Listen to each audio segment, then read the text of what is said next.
अल्लाह की तलवार जिसकी धार को कभी कोई मोड़ न सका। हजरत खालिद बिन वलीद का ताल्लुक मक्का के सबसे ताकतवर और असरदार कबीले बनी मखजूम से था।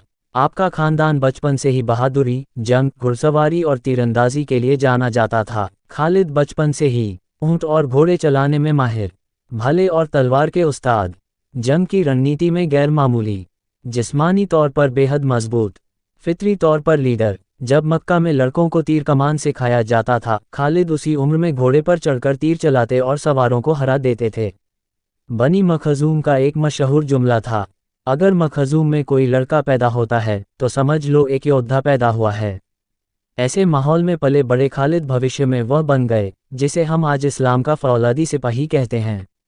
जब नबी ने इस्लाम की दावत दी तो मक्का के कई लोग ईमान लाए, लेकिन खालिद उस वक्त तक इस्लाम को नहीं अपनाए थे, बल्कि वह कुरैश के मजबूत योद्धाओं में से थे जो मुसलमानों के खिलाफ खड़े थे।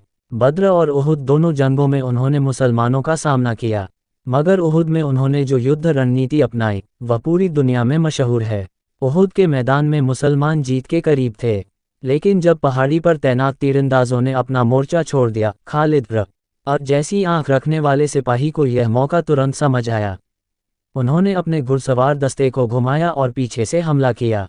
इतना तेज और अचानक हमला की, मुसलमानों की सफ़ों में अफरा तफरी, 70 से ज़्यादा सहाबा शहीद, नबी भी घायल। ये हमला युद्ध की दुनिया में एक जीनियस मनूवा माना जाता है, लेकिन ये वह पल था जिसने खालिद के दिल में एक सवाल जगाया। एक ऐसे आदमी को मैंने घायल किया जिसने मुझे कभी नुकसान नहीं पहुंचाया। सुना है वह रसूलुल्लाह कहलाता है, क्या मैं गलत रास्ते पर हूँ? दिल में हलचल का वही बीज बाद में ईमान का पेड़ बना।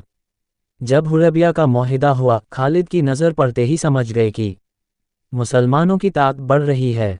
नबी की हिकमत की कोई मिसाल नहीं, ये दीन मिटने वाला नहीं, फैलने वाला है। कुछ दिनों बाद उन्होंने अपने दिल की आवाज़ सुनी और कहा, मैं इतने दिन तक क्यों गुमराह रहा? मैं किसके खिलाफ खड़ा था? वे मक्का से निकले और मदीना पहुंचकर नबी से मिले। रसूलुल्लाह ने दूर से ही उन्हें देखकर मुस्कुराकर फरमाया, आ रहा है अल्लाह की तलवार। खालिद रो पड़े। उन्होंने कहा, या रसूलल्लाह, मैं बहुत देर से आया हूँ। नबी ने फरमाया, इस्लाम पुराने गुनाहों को मिटा देता है। उस दिन मदीना की हवाओं में एक नई खुशबू फैली, एक नए सैफुल्लाह अल्लाह की तलवार का जन्म हुआ। मुता का मैदान रसूलुल्लाह की जिंदगी का सबसे कठिन युद्ध था। रूमियों की 2 लाख फौज के सामने मुसलमान केवल 3000 थे। पहले कमांडर जैद बिन हारिसा शहीद हुए, फिर जाफर तैयार शहीद हुए, फिर अब्दुल्ला बिन रवाहा शहीद हुए। अब मुसलमानों में इस जंग का अंत वाकई चमत्कार था। इतनी बड़ी सेना में से मुसलमानों की जान बच जाना एक फौलादी दिमाग और अल्लाह की मदद का नतीजा था। नबी ने ये सुनकर कहा, आज खालिद ने अल्लाह की तलवार बनकर हमारे लोगों को बचाया। जब मुसलमानों ने मक्का फतह किया, खालिद को एक बड़ा दस्ते का नेतृत्व दिया गया। उनके आगे कोई नहीं टिक सका, लेकिन जब रसूलुल्लाह ने फरमाया, कोई खून नहीं बहना चाहिए, खालिद ने पूरी फौज में ये हुक्म फैलाया और एक भी घर पर हमला नहीं होने दिया। ये जज्बा बताता है कि इस्लाम में बहादुर वही है जो दुश्मन को भी अमन दे। हुनैन की जंग में शुरू के पलों में मुसलमानों में भगदड़ हुई। धूल, शोर और तीरों की बौछार ने मैदान बदल दिया, लेकिन खालिद, एक हाथ में झंडा, दूसरे हाथ में तलवार और होंठों पर अल्लाहू अकबर, लगभग अकेले ही मोर्चा संभालते रहे। आखिर में जीत मुसलमानों की हुई और खालिद घायल हो गए। शरीर पर 80 से ज़्यादा घाव थे। यरमूक की जंग दुनिया की सबसे बड़ी युद्धों में गिनी जाती है। रूमी साम्राज्य ने 2 लाख सैनिक भेजे, खालिद के पास 40,000 थे, लेकिन उन्होंने रूमी सेना की कमर तोड़ दी। दुश्मन जनरल भाग खड़े हुए। रोम साम्राज्य का दबदबा टूट गया। इस्लामी फौज का रुतबा पूरे जहान में फैल गया। ये जंग साबित करती है, जंग संख्या से नहीं, इरादे और रणनीति से जीती जाती है। खालिद पूरी जिंदगी तीरों के बीच, जंगों के धुएं में, तलवारों की चिंगारियों में, मैदानों की धूल में रहे।